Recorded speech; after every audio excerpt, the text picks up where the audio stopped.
cosmetic surgery, it could be my saw, any situation. Basically, it will tell me where the tip of my instrument is. There are steps you need to do. First, you need to trace a patient, and then you will perform the surgery.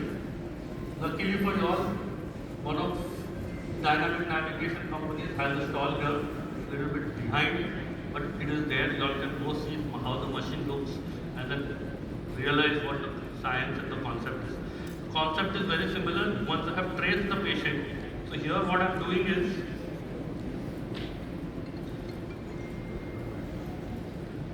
with the help of this probe, I am telling the computer, this is the patient and this is the CBCT, and I am giving reference points.